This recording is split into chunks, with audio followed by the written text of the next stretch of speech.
Saudaraku, Indonesia resmi meraih emas pertamanya di Olimpiade Paris 2024 pada Kamis 8 Agustus lewat capaian Fedrik Leonardo dalam cabang olahraga atau cabur panjat tebing. Di hari yang sama, emas kedua kembali didapat Indonesia setelah atlet angkat besi Rizky Juniansyah sukses di nomor 73 kg. Berkat perolehan tersebut, posisi Indonesia di klasmen Olimpiade Paris 2024 melesat jauh, unggul dari sejumlah negara lainnya termasuk Israel. Hingga artikel ini ditulis pada Jumat 9 Agustus, Indonesia melesat ke posisi 28 dari sebelumnya 72.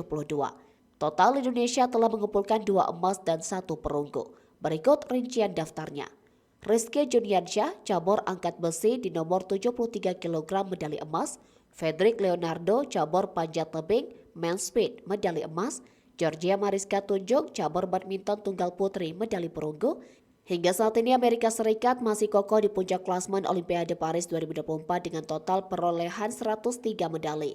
Di urutan selanjutnya 10 besar ada Cina, Australia, Prancis, Inggris, Korea Selatan, Jepang, Belanda, Italia, dan Jerman. Berikut daftarnya dikutip dari situs resmi Olimpiade Paris 2024. Amerika Serikat 30 emas, 38 perak, dan 35 perunggu. Cina 29 emas, 25 perak, dan 19 perunggu. Australia 18 emas, 14 perak, dan 13 perunggu. Kemudian Prancis 14 emas, 19 perak, dan 21 perunggu. Inggris 13 emas, 17 perak, dan 21 perunggu. Korea Selatan 13 emas, 8 perak, 7 perunggu. Jepang 13 emas, 7 perak, dan 13 perunggu. Belanda 11 emas, 6 perak, dan 8 perunggu.